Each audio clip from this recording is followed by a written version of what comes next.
It's good to see you all. My name is Gina Pawa Hayupis. My traditional name is Pawetskachif, which means eagle leaving the big nest, loosely translated. This is my submission for Edlm 570 Curriculum, Instruction and Assessment with Frederic Fovet. Assignment number 6, Development of a Professional Development Workshop. I'd like to acknowledge that I am on the traditional territory of the Hupichasa and Zishot First Nations. Thank you for joining me. Today, as my assignment instruction, I would like to walk you through what it would look like if I was running a professional development workshop. So this is going to be step 1, and this is what I call I would apply the universal design of learning, but this is also taking back the backwards design. What I'm hoping to do with the classroom here, I would like to teach people how to paint this design. So the outcome will hopefully be this wonderful painting.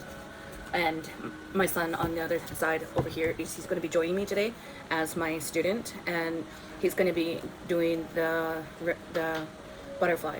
And we chose the thunderbird and the butterfly because they're both symbols in my tradition as the symbols of transformation. So in step 1, I talked about set your intentions. So I wanted to say that it's up to me or the instructor to choose your objective for learning. What are my desirable outcomes? To create understanding for learning of the truth of our history of Canada and where our Indigenous students are today. To create openness for dialogue. So I'd like to be able to have this conversation come back and forth with our students. To create compassion for survivors. To create trust with educators. So these are going to be like my goals after or coming through this whole entire process. I would hope that if we're doing this in like a mainstream classroom, that this would be the outcomes that I would be aiming for.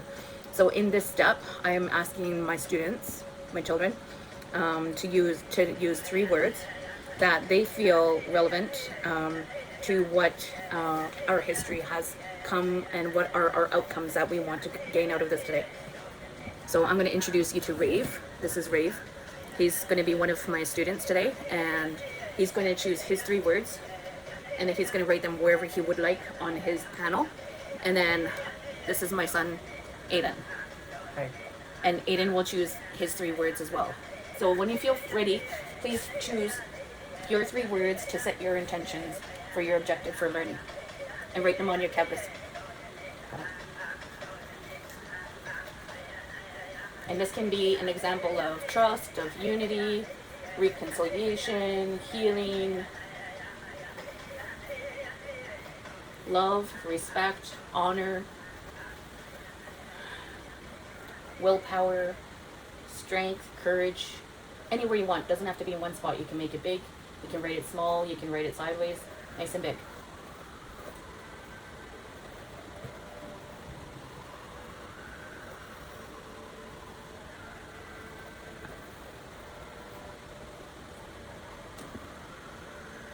Your 3 words, and you can write them anywhere on your canvas. You don't need to be side by side. Okay? Yeah.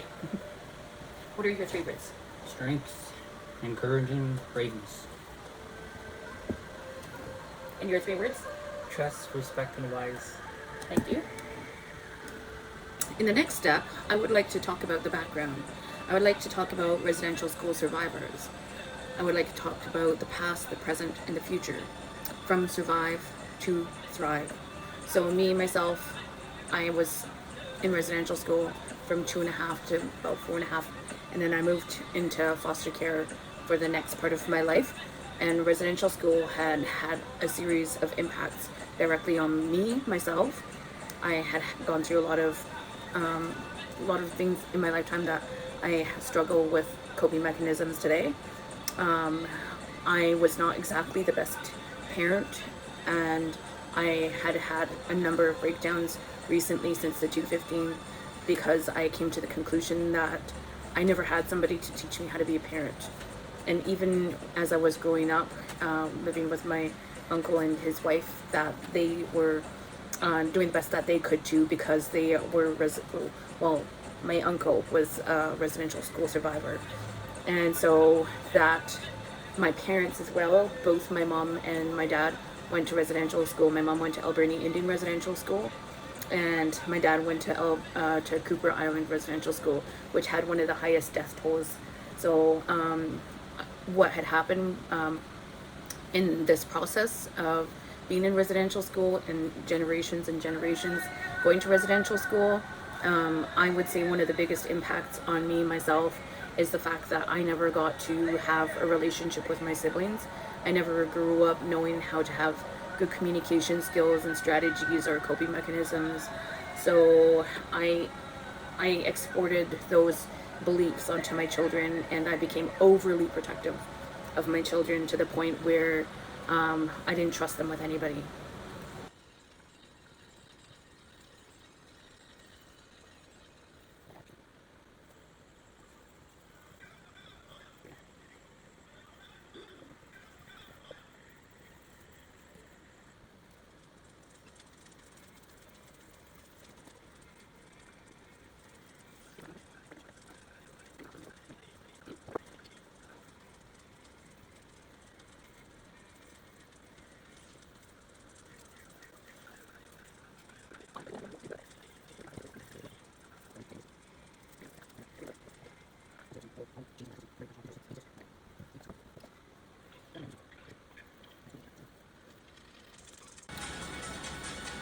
So I just wanted to do a little bit of reflecting about what does reconciliation actually mean. In 2015, the Truth and Reconciliation, which was set up in 2018 or 2008, documents the effects of residential school and Indigenous people. They defined reconciliation as the process of establishing and maintaining a mutual respectful relationship between Aboriginal and non-Aboriginal peoples in this country. The Truth and Reconciliation went on to say that in order for reconciliation to happen in Canada, there has to be an awareness of the past, an acknowledgement of the harm that has been inflicted, atonement for the causes, and the action to change behavior. So what I actually want to tell, when I teach classes about residential school awareness and so on, I would like to say that I want our students to know that my belief of reconciliation is restoring the relationship between the people. I would like to think that if you were talking about real meaningful reconciliation, you're talking about reconciliation in the avenue that you're restoring the people back to the state that they were living their lives in, that they are their own person who they were always meant to be before contact, before colonization, before residential school, that you were restoring that person back to that moment. All right, so as part of that conversation, how to implement that into painting. So here we are on the dark side of colonization. My students are going to use black to signify that part of Canadian history. You start with your black, applying your black.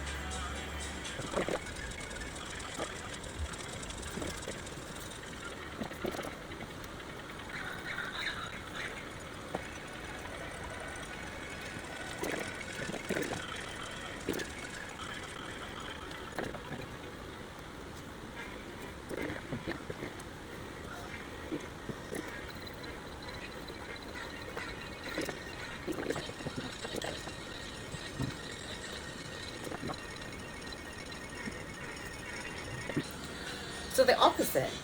Let's talk about the opposite, because I love the opposite part. Let's talk about the light part. Let's talk about what it means to have some healing. The opposite side of the dark side of colonization is the light side.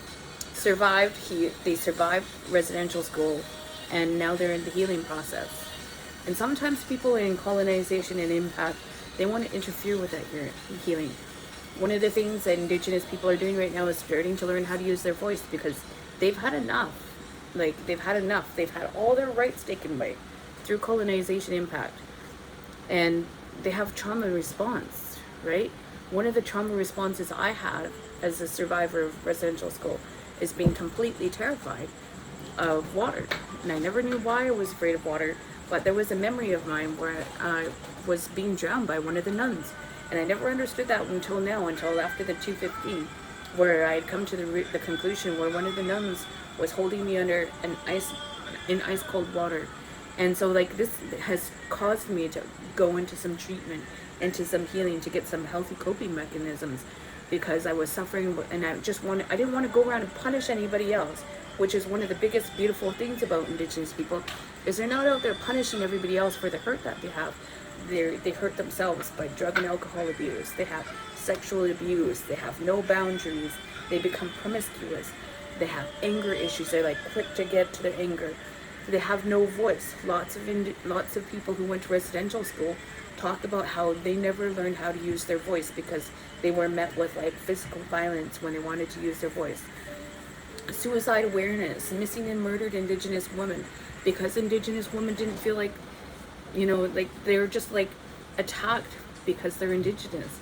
Land back. One of the biggest things I noticed about colonization and the impact is the land back argument. It's not that we want to take all the land back in Canada. We just want to have the rights to run our own territories, run our own fisheries, run our own governance system the way our people would, not the way that the Indian Act has enforced us to use their governance structure on there.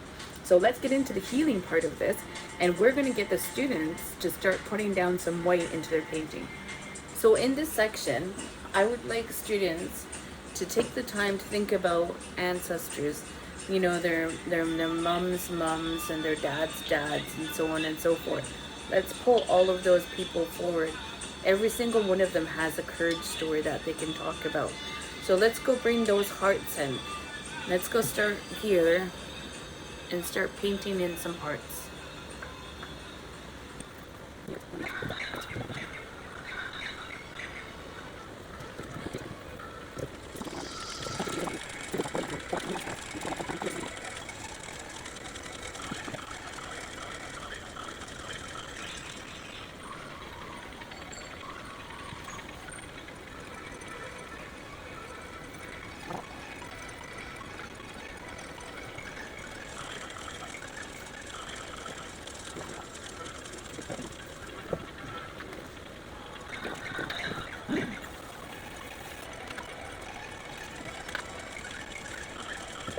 So in the next section, we're going to put a face on it. I want you to identify strengths, the strengths of your ancestors, that it must have taken great courage to overcome all of this. So, we want to identify strength, we want to identify courage, identifying healing, right? Put a body of knowledge that has been transferred from generation to generation. The DNA that's been imprinted with their trauma and their will to survive. Hang on to their language, hang on to their traditions, storytelling, history. So we're going to put a face on it, but on top of that face, I want you to put a mouth, symbolizing the mouth, that we are all going to give the children of the past a voice that they can be heard in the past, and also putting a mouth on the children of the future. So now that we've got a heart, we're going to put a head on that heart to make little angels, and then put a mouth on there to give them a voice.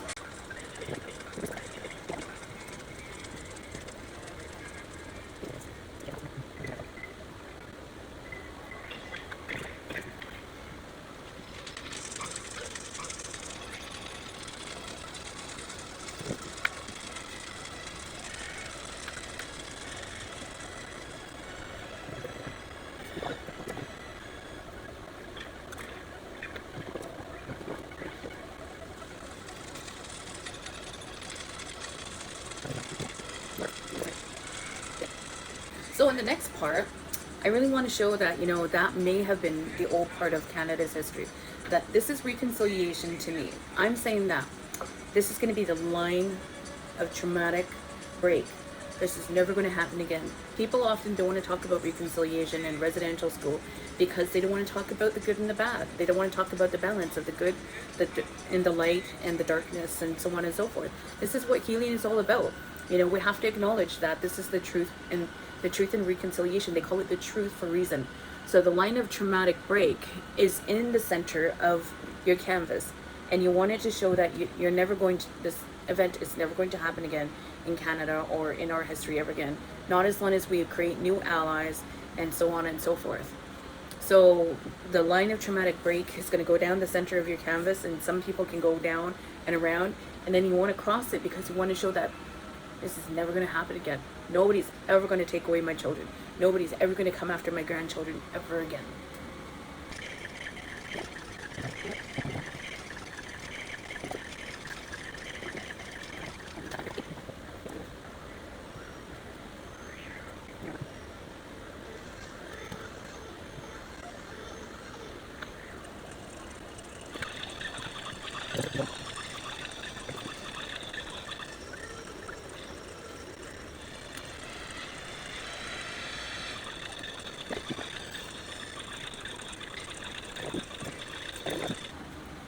All right. Now we're in the final stage. We're going to talk about the blanket of protection. To know that we've never gone through this conversation before. It's been uncomfortable. It's been hard. It's been good. It's been bad. You know, and all of the things that we want to know is that with this blanket of protection, you know, that this might be the way things used to be. Doesn't mean that this is the way we're going to be forever. And it also means that we don't need to feel guilty about it. Like, lots of people think that talking about residential school means that my ancestors did this to your ancestors and so on and so forth. But it doesn't have to be that way, right? This is what this is all about. And we want to know that no matter what we go through, we have this blanket of comfort that we're always going to be there for each other.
All right, so we're at the end. This is it. They're going to share their assessments of how much they feel like they've observed, how much they've learned, and their assessments and the outcomes. Let's see how much of the teachings that they absorbed. Here you go, Ray. The teachings I've learned today, not only the lessons I've learned from my families, my ancestors, the residential school system, the 60 scoop, the MMIW, taking the land back. So a whole lot of lessons coming out of that. A lot of racism stuff that has happened for centuries and centuries. Maybe, who knows, even more than a century. We've all dealt with the police, I don't know, racial human beings. And I've took a lot of lessons out of these paintings today to say a lot of very nice things to my mom, like of how much she's teaching my brother and I to evolve with her painting, love and caring, the energy, you know, mostly tired, but I've really taken a whole lot of energy out of this canvas I've done today, and I can say that I'm way more than proud of my mom for teaching me this tonight. Awesome. Thank you, babe. I'm going to turn it over to Aiden and see if he has any thoughts that he'd like to share. You can look at that if you want a point of notes. Anything you want to talk about? Your experience of doing your butterfly? Show me your butterfly. Okay. How long do you think you've been painting with me? I've been painting approximately more than 5 years with my mom. She taught me at a pretty young age. Butterfly. Do you feel like your life has been transformed? Yeah, my life's been transformed. I was not afraid to show my art to the world and to my mom's friends in the past few years now. I grew some confidence to be able to speak on a video camera and show my art. And Compared to compared to my parenting when you were first brand new to where you are now, how do you see it?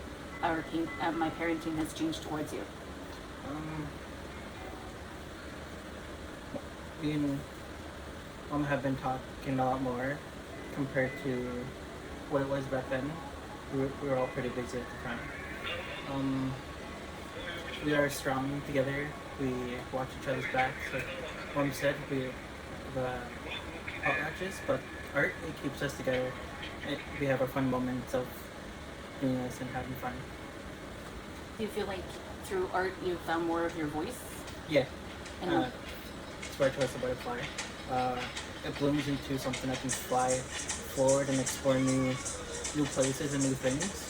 And it goes to the people that I trust to hold or go visit. thank you very much. Cocoon. I feel pretty proud of my kids. I feel like, through all of the darkness of my life, they are my light. They have given me this wonderful life, and I feel like that is my outcome out of everything in my life has just been a real blessing. So I appreciate you for having patience with this conversation, too.